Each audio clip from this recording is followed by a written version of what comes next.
My father could have been a great comedian, but he didn't believe that that was possible for him.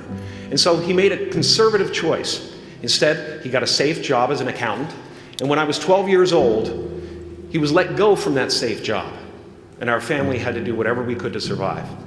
I learned many great lessons from my father, not the least of which was that you can fail at what you don't want. So you might as well take a chance on doing what you love. It's not the only thing he taught me, though. You know, I watched the effect of my father's love and humor and how it altered the world around me. And I thought, that's something to do. That's something worth my time. It wasn't long before I started acting up. You know, people would come over to the house and they'd be greeted by a 7-year-old throwing himself down a large flight of stairs. They would say, "What happened?" And I would say, "I don't know. Let's check the replay." I'd go back to the top of the stairs and come back down in slow motion.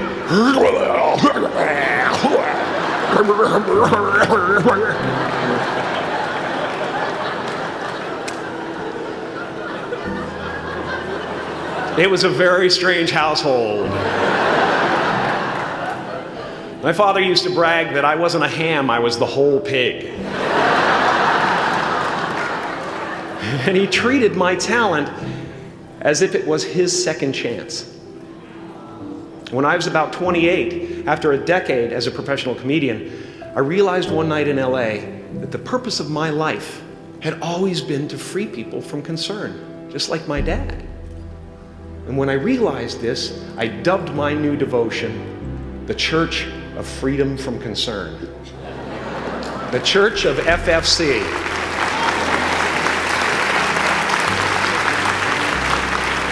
And I dedicated myself to that ministry. What's yours? How will you serve the world? What do they need that your talent can provide? That's all you have to figure out.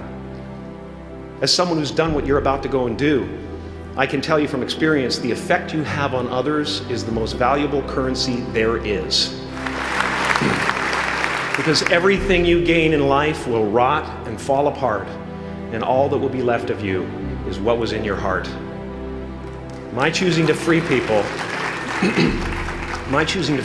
from concern got me to the top of a mountain. Look where I am. Look what I get to do. Everywhere I go. I'm going to get emotional because when I tap into this, it really is extraordinary to me. I did something that made people present their best selves to me wherever I go. I've often said that I wished people could realize all their dreams and wealth and fame, and so that they could see that it's not where you're going to find your sense of completion. Like many of you, I was concerned about going out into the world and doing something bigger than myself, until someone smarter than myself made me realize that there is nothing bigger than myself. Because life doesn't happen to you, it happens for you. How do I know this? I don't, but I'm making sound, and that's the important thing. That's what I'm here to do. Sometimes I think that's the only thing that's important, really, you know? It's just letting each other know we're here, reminding each other that we're part of a larger self. Your job is not to figure out how it's going to happen for you, but to open the door in your head, and when the door opens in real life, just walk through it. And don't worry if you miss your cue, because there's always doors opening. They keep opening. And when I say life doesn't happen to you, it happens for you, I really don't know if that's true. I'm just making a conscious choice to perceive challenges as something beneficial so that I can deal with them in the most productive way. You'll come up with your own style. That's part of the fun. Oh, and why not take a chance on faith as well? Not religion, but faith. Not hope, but faith. I don't believe in hope. Hope is a beggar. Hope walks through the fire and faith leaps over it.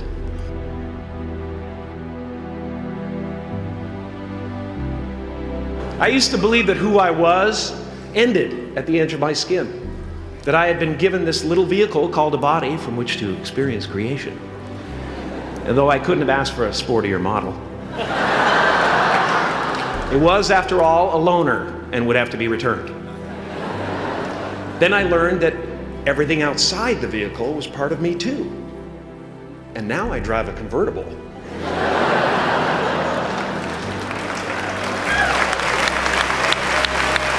Yeah, man. Top down, wind in my hair. Woo! I am elated and truly excited to be present and fully connected to you at this important moment in your journey. I hope you're ready to open the roof and take it all in. You are the vanguard of knowledge and consciousness, a new wave in a vast ocean of possibilities. On the other side of that door, there's a world starving for new ideas, new leadership. I've been out there for 30 years. She's a wildcat. Oh, she'll rub up against your leg and purr until you pick her up and start petting her, and then out of nowhere, she'll swat you in the face. It can be rough out there, but that's okay, because there's soft serve ice cream with sprinkles. I guess that's what I'm really trying to say here today. Sometimes it's okay to eat your feelings. Now, fear is going to be a player in your life, but you get to decide how much. You can spend your whole life imagining ghosts, worrying about the pathway to the future, but all there will ever be is what's happening here, and the decisions we make in this moment, which are based in either love or fear. So many of us choose our path out of fear disguised as practicality. What we really want seems impossibly out of reach and ridiculous to expect, so we never dare to ask the universe for it. I'm saying I'm the proof that you can ask the universe for it. Please.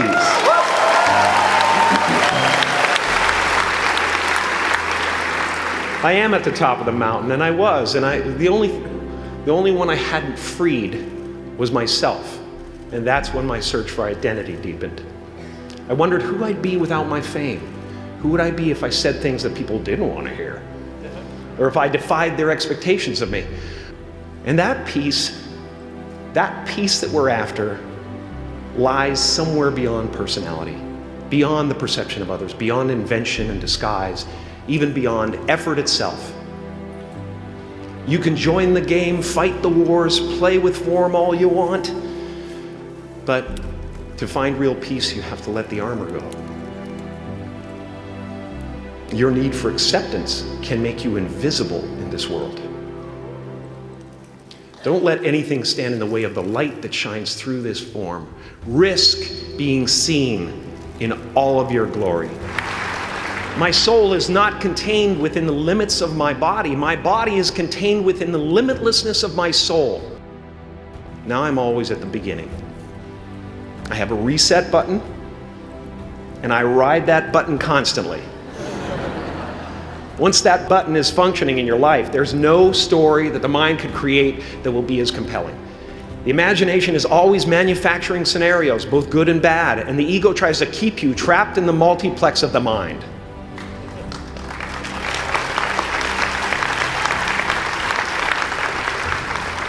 Our eyes are not viewers, they're also projectors that are running a second story over the picture that we see in front of us all the time.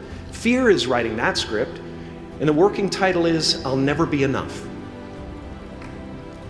I had a substitute teacher from Ireland in the second grade that told my class during morning prayer that when she wants something, anything at all, she prays for it and promises something in return, and she always gets what she wants.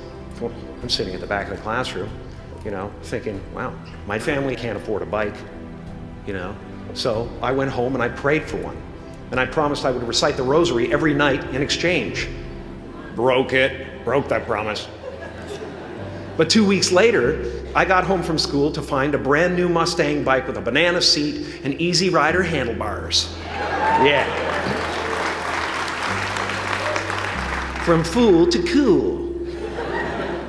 My family informed me that I had won the bike in a raffle that a friend of mine had entered my name in without my knowledge whatsoever. So that type of thing has been happening to me ever since. And as far as I can tell, it's just about letting the universe know what you want and working toward it while letting go of how it comes to pass. No matter what you gain, ego will not let you rest. It will tell you that you cannot stop until you've left an indelible mark on the earth, until you've achieved immortality. How tricky is this ego that it would tempt us with the promise of something we already possess? Relax and dream up a good life.